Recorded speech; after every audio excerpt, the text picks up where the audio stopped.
Ei pessoal, hoje daremos continuidade aos processos de separação de misturas. Essa é a aula 4, que vai continuar abordando a separação de sólidos e líquidos. Então vocês precisam novamente estar com a lista 1 perto de vocês. A gente vai dar sequência, tá? Então o último processo, encontrem aí na lista, foi o de dissolução fracionada. A gente vai seguir com os próximos processos depois desse último processo que a gente conversou. Esteja também com o caderno e estojo em cima da mesa para você fazer anotações. Aqui você pode trabalhar tanto na folha, tá? Fazendo anotações na folha, quanto no caderno. Hoje as anotações são bem pontuais aqui, talvez você consiga fazer na própria folha mesmo. Então vamos lá, falar do primeiro processo de hoje, que é o processo da decantação. Na verdade, a decantação ela aborda sobre dois processos, que tem dois tipos e ambos são para misturas heterogêneas. O primeiro dos tipos é a decantação sólido e líquido,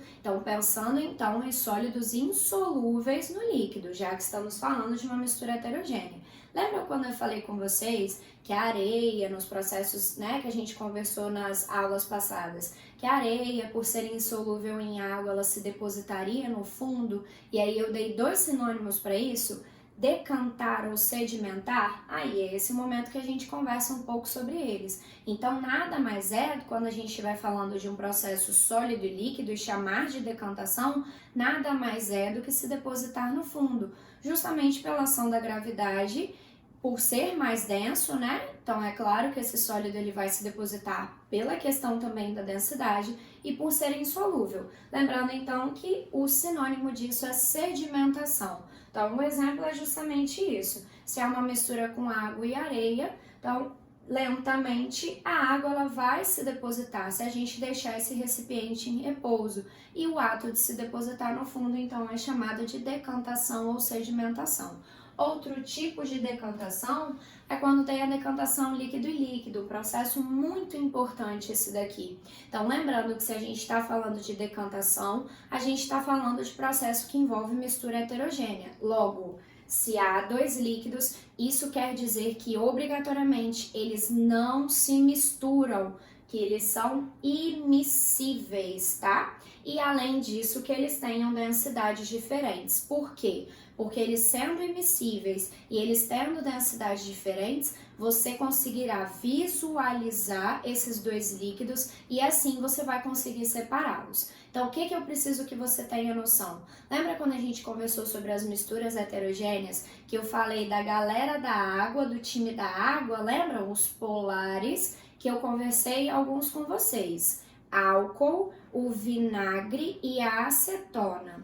E aí falei com vocês do time dos apolares, dos oleosos, que além do óleo eu coloquei para vocês, para que vocês anotassem o azeite e o petróleo. Então, quando a gente pega componentes de times diferentes, do time da água e do time do óleo, e misturam esses componentes, a gente está tratando então de uma mistura heterogênea, de líquidos immiscíveis. Então, como fazer para separar? Aqui foi colocado então uma misturinha como exemplo de água e óleo. Então a gente sabe que a água e óleo não se misturam, eles são immiscíveis e a gente sabe que a água é mais densa que o óleo. Tá, Tayane, e se forem outros componentes, como que eu vou saber? De alguma forma a densidade será dada para vocês. Então como funciona isso? Esses dois componentes, então, formando essa mistura heterogênea, ela é colocada num recipiente, numa vidraria, chamada de funil de decantação, ou funil de bromo, ou balão de decantação. Parece uma ampolinha, olha, se vocês observarem. Então, a mistura ela é colocada. Claro que vocês estão vendo que essa vidraria tem um suporte, né, para que ela permaneça dessa forma. E se vocês olharem na figurinha de vocês, dá para vocês verem, ó, eu tô olhando aqui para minha folhinha igual a de vocês, dá para vocês verem. Aqui, pessoal, tem tipo uma mangueirinha, olhem aí na figura de vocês. Então, como funciona? Abre-se então aqui a tampa dessa vidraria. A gente já sabe então que a água é mais densa, então ela estará no fundo dessa vidraria, desse recipiente, e o óleo é menos denso. Então abre-se a torneirinha e com isso o líquido que é mais denso ele vai começar a escoar, ele vai escorrer por aqui e ele vai então ocupar o outro recipiente que estará recebendo. O que vai acontecer? A partir do momento que ele começa a escoar, ele vai então saindo dessa vidraria. Quando terminar, então precisa que quem está fazendo isso, o técnico ou a pessoa que está fazendo esse processo, ela acompanhe com muita atenção, porque quando a água terminar de escoar, deve-se então fechar a torneirinha e dessa forma a água estará nesse recipiente que está recebendo, aqui no caso o becker, e o óleo ele continuará no balão ou funil de decantação. O que é feito? Troca-se então o recipiente, coloca-se outro, abre novamente a torneirinha e aí o óleo termina de escoar, fazendo então a separação dos dois líquidos. Então é um processo que a gente vai fazer em laboratório, que é um processo fácil, simples de se fazer, desse jeitinho mesmo que eu expliquei, mas é um processo também muito utilizado em escala industrial. Aonde? Na produção de biodiesel. Para quem não sabe, o biodiesel é uma alternativa limpa, orgânica ao diesel, que é um combustível fóssil, um combustível que é prejudicial ao efeito estufa, ele está muito associado. E o biodiesel não, ele é utilizado de óleo mesmo vegetal ou gordura animal, que é feito, extraído então, e dessa extração é utilizado desse combustível, né? Ele é muito utilizado em veículos pesados, como caminhão, ônibus ou carros mais pesados. Um dos processos, então, da produção de biodiesel é o processo da decantação. É claro, pessoal, que a gente está falando de outros processos, de processos que envolvem umas reações químicas mais avançadas. Porém, eu separei um vídeo para vocês que fala sobre a produção de biodiesel e eu preciso que vocês deem uma olhadinha, deem uma pausa nesse vídeo, peguem o link e vão lá olhar, para vocês verem como funciona a decantação em larga escala. Então, uma escala industrial que é muito importante isso daqui. Então, deem uma olhadinha lá, depois voltem para o meu vídeo. Para quem já viu, vamos continuar falando do próximo processo, que é a centrifugação. A centrifugação nada mais é do que a sedimentação ou decantação, lembra dos dois sinônimos, né? Acelerada, tá? Então, o que é isso? Precisas, por algum motivo, que esse ato de se depositar no fundo, por ter densidades diferentes e por serem immiscíveis de alguma forma, esse processo precisa que seja acelerado. E é então utilizado um aparelho chamado de centrifugador ou centrífuga. Onde é muito utilizado isso? Em laboratórios, para se fazer a análise do sangue. Vocês sabem sobre as partes do sangue e essas partes, pessoal, cada setor do laboratório ele analisa de acordo, né, com o exame daquele paciente. Então, para que esse processo ele seja feito mais rápido, para que as partes do sangue então sejam extraídas, é utilizada uma centrífuga para acelerar isso daí. Aonde mais é utilizado? Na separação da nata do leite. Lembra que a gente conversou sobre a mistura heterogênea quando a gente está falando do leite com nata? Para fazer esse processo e para que a nata seja extraída, também é utilizado o aparelho chamado de centrifugador ou centrífuga. Próximo processo é extração por solvente. Antes de falar sobre a extração por solvente, eu quero lembrar de um termo que eu conversei com vocês. A gente falou sobre a solução, que é sinônimo de mistura homogênea, e a solução é sempre constituída de um soluto. O que é isso? Geralmente um sólido que será dissolvido, e o solvente, o que é isso? O líquido que vai dissolver o sólido. Então, quando a gente fala de extração por solvente, a gente tem que ter noção que este líquido, ele vai conseguir extrair um sólido. E aí, quando a gente estiver falando de líquido, a gente vai conversar muito sobre o solvente universal, que é a água, que eu já conversei com vocês. Então, ó, ele utiliza sobre a propriedade da solubilidade, porque o solvente ele só consegue extrair o que é solúvel nele. Então, onde que a gente pode conversar muito sobre isso, sobre essa extração do líquido, né, extraindo sólidos? Na preparação do café.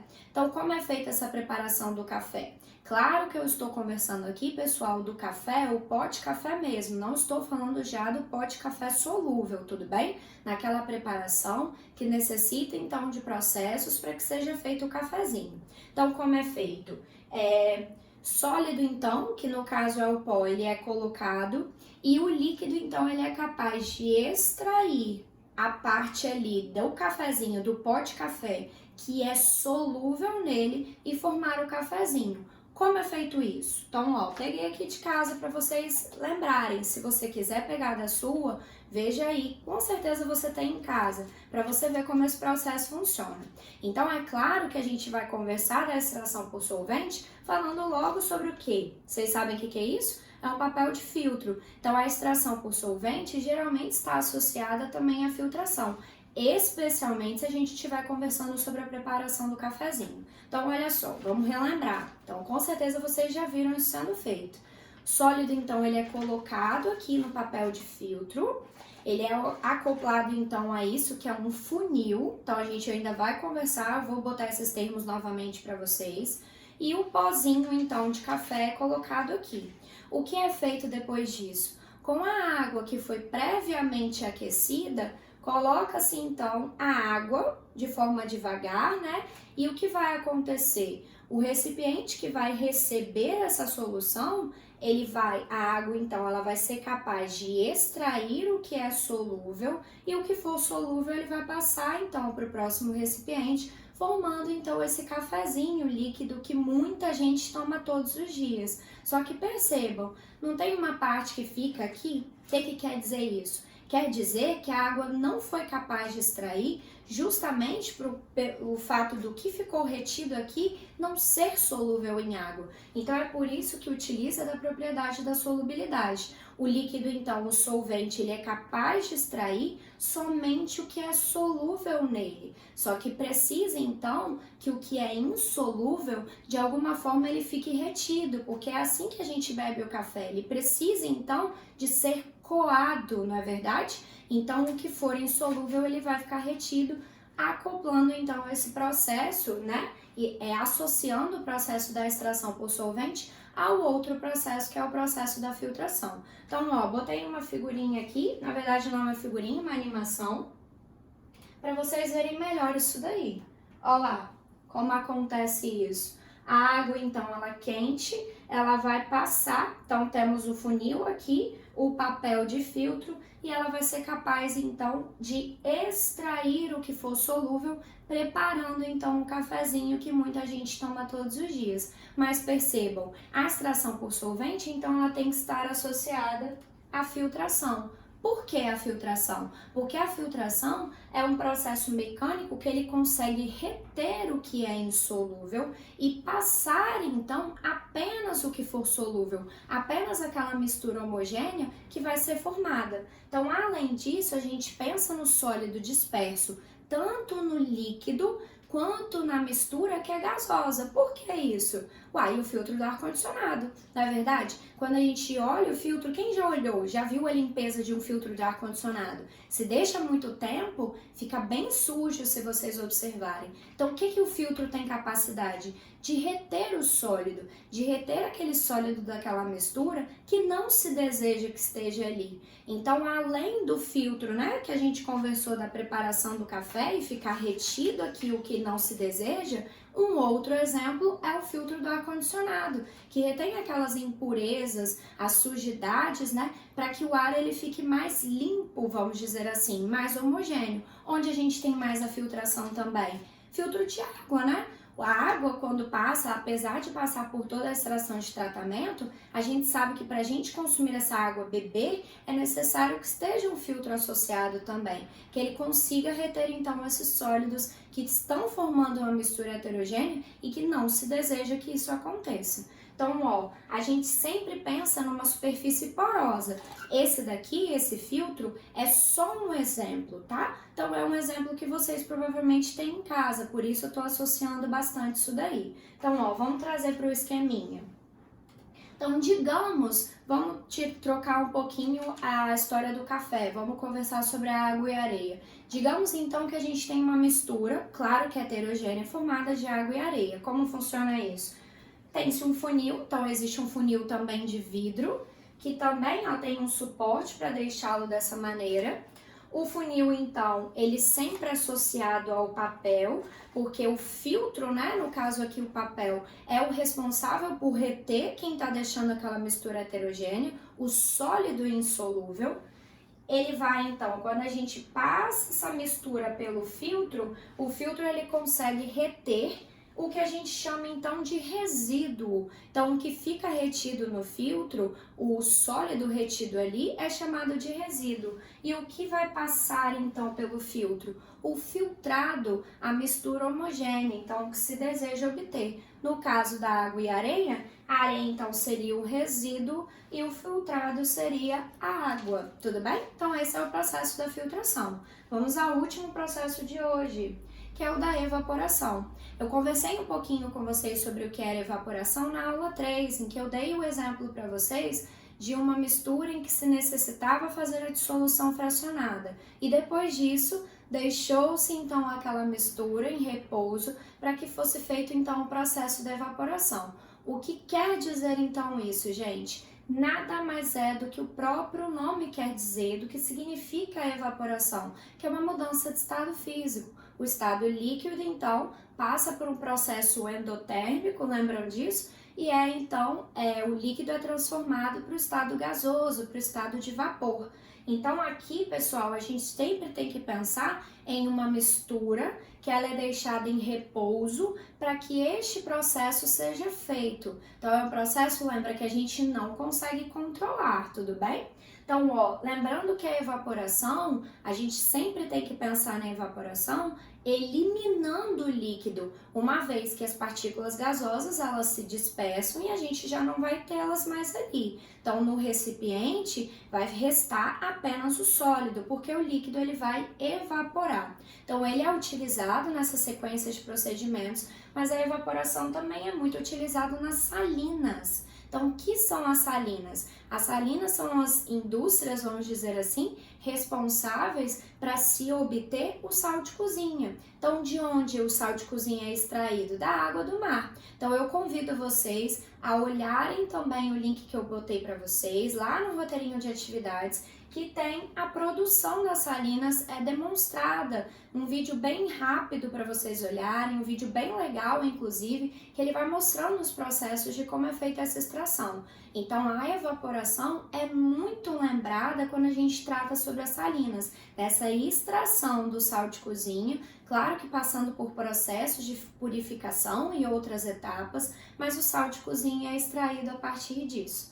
Bom, pessoal, então eu vou deixar para vocês, além desses vídeos, para vocês analisarem, deixo também atividades selecionadas da lista 2 para vocês darem uma olhadinha e vocês fazerem, para que vocês vejam se entenderam essa matéria mesmo, porque na aula 5 a gente vai dar continuidade e eu preciso que vocês lembrem muito bem de alguns dos processos daqui, porque eu vou fazer panoramas dos processos que a gente vai conversar na próxima aula com processos que a gente viu hoje. Então, pessoal, essa foi a aula 4, a aula então que tratou sobre novos processos. Lembrem sempre de pegar os processos anteriores e agora vocês têm mais processos associados para que vocês entendam essa historinha de sequência de procedimentos também. Então, deem uma olhadinha para vocês ficarem bem fresquinhos com o conteúdo para a aula 5 que vai falar sobre os outros métodos que a gente tem que então continuar conversando sobre eles. Então, um beijo.